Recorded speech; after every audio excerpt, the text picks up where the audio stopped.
آقا کریم صلی اللہ علیہ وآلہ وسلم کی رسالت کا جو وصف ہے، جو خوبی ہے کہ بتایا گیا فلما، پس جب پہنچے، یعنی آقا کریم صلی اللہ علیہ وآلہ وسلم اس سارے تاریخ کے حصے کا گواہ بنا کر اللہ کریم فرماتا ہے اے میرے محبوب آپ انہیں بتائیے کہ جب ابراہیم خلیل اللہ اپنی قوم کے پاس پہنچے تو انہوں نے کیا کہا۔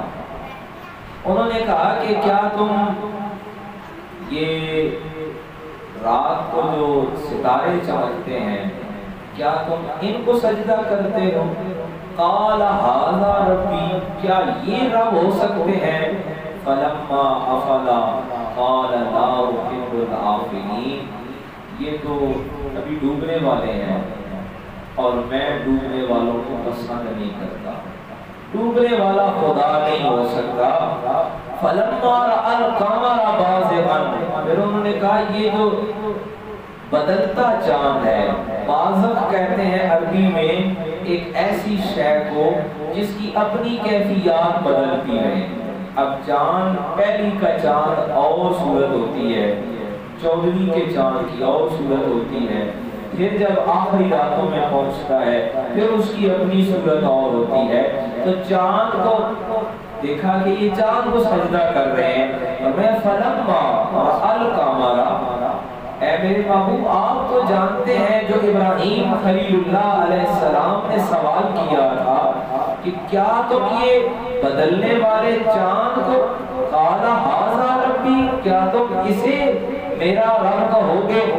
فلما افلا قال لئن لم يهدنی ربی لاکونن من القوم الضالین، اور فرمایا کہ میں ہدایت چاہتا ہوں اور رب کی طرف سے ہی ہدایت ملنے والی ہے۔ پھر دیکھا کہ جیسے ہی سورج طلوع ہوا، فلما رأى الشمس بازغة، سورج بھی اپنی حالتوں میں بدلتا رہتا ہے، طلوع کا نکلنے کا جو سورج ہے اس کی روشنی اور ہے، اس کی حرارت گرمی اور ہے، جو دن 12 بجے کا جو سوا نیزے کا جو سورج ہے اس کی حرارت، اس کی روشنی اور ہے، پھر جب غروب کا سورج ہے پھر اس کی کیفیت اور ہے۔ فلما رأى الشمس بازغة، یہ کیسے سورج بدلنے والا سورج، غروب ہونے والا سورج، قال ھذا ربی ھذا اکبر،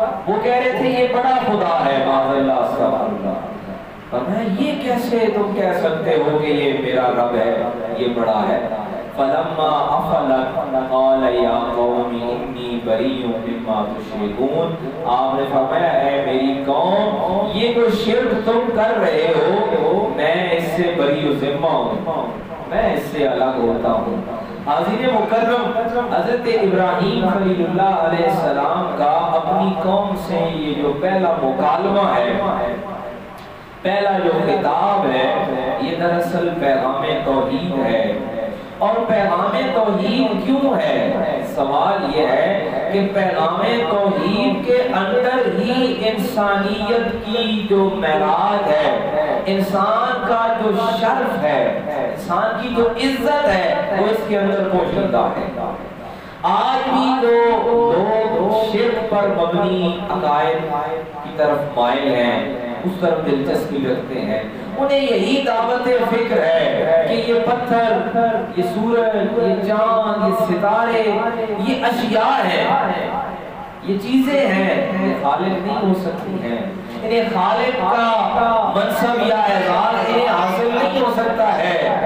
کیسا جواب دیا حضرت ابراہیم نے؟ فلما افلا قال لا احب الآفلین، یہ چیزیں تو ڈوبنے والی ہیں، بدلنے والی ہیں، اور خالق وہ ہے جو ہمیشہ سے قائم ہے، جو ہمیشہ سے اسی طرح ہے۔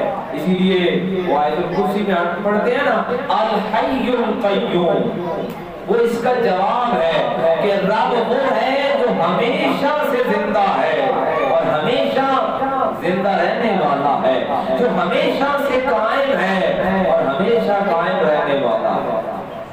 اصل میں اس کے اندر انسان کی اپنی ایک عزت نفس کا سوال ہے کہ جو بدلنے والے سورج کو اور چاند کو اور ستارے کو اپنا رب مان لے، اپنا خالق مان لے، اپنا خدا مان لے،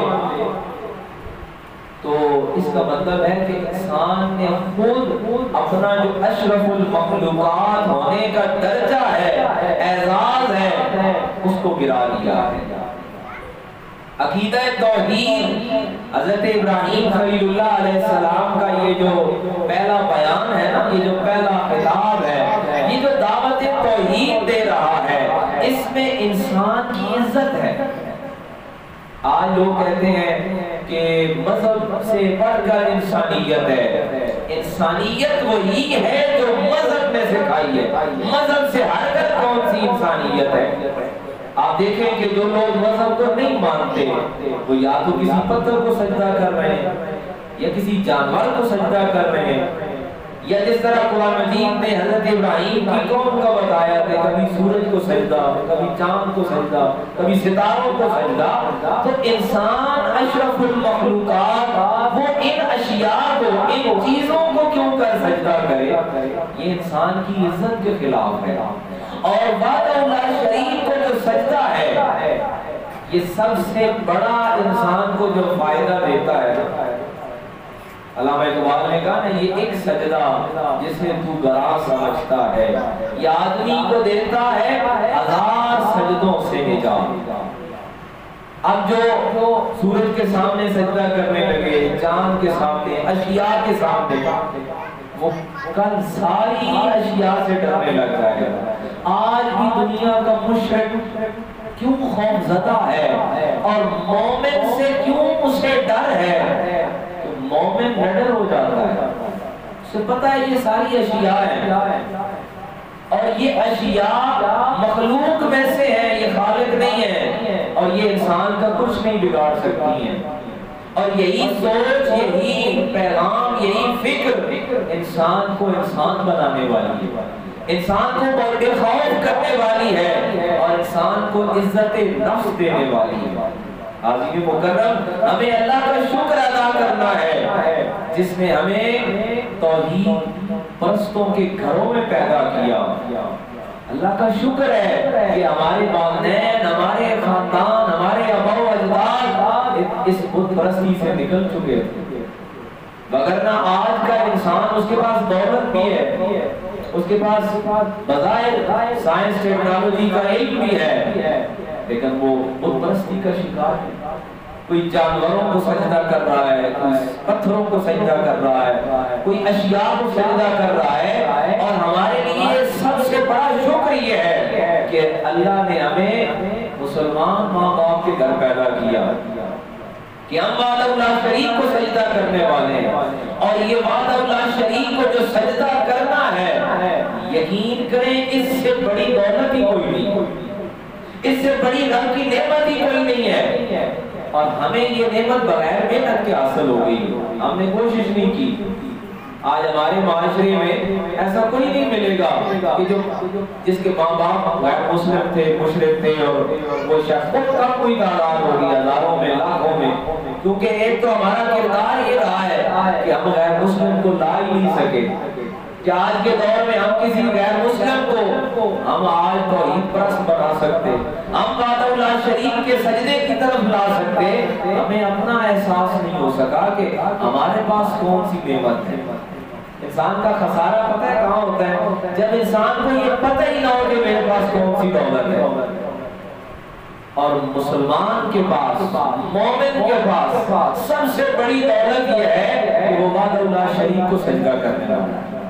جو وحدہ لا شریک کو سجدہ کرتا ہے وہ اشیاء سے نہیں ڈرتا، وہ نڈر ہو جاتا ہے، بے خوف ہو جاتا ہے۔ اور یقین کریں انسان کی سب سے بڑی عزت اسی میں ہے کہ انسان وحدہ لا شریک کو سجدہ کرنے والا ہے، اور انسان کی پہچان بھی اسے ہوتی ہے۔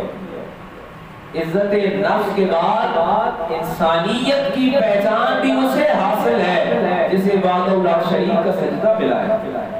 جو رب واحد کو سجدہ کرنے والا ہے وہی پہچان سکتا ہے کہ انسان کون ہے۔ کیونکہ وہی جانتا ہے کہ انسان رب کی مخلوق ہے، یہ ساری اشیاء رب کی پیدا کرتا ہے۔ عزیز مکرم، یہ سورہ انعام کی آیات ہمیں یہ دعوت فکر دے رہی ہیں کہ انسان عزت نفس چاہتا ہے، ہر شخص یہ چاہتا ہے کہ اسے عزت ملے۔ ہر شخص، کوئی دولت والا ہے، کوئی کم دولت والا ہے، کوئی علم والا ہے، کوئی کم علم والا ہے، کوئی بڑے مکان والا ہے، کوئی چھوٹے مکان والا ہے، ہر شخص یہ چاہتا ہے کہ اسے عزت نفس ملے، سیلف ریسپیکٹ ملے۔ اور عزت نفس یہ حاصل ہوتی ہے توحید سے، وحدہ لا شریک کو سجدہ کرنے سے۔ جب انسان پتھروں کو سجدہ کرنے لگ جائے، اشیاء کو پوجنے لگ جائے، اس طرح حضرت ابراہیم نے اپنی قوم کو کہا کہ یہ سورج، چاند، ستارے، یہ اشیاء یہ کیسے رب ہو سکتی ہیں؟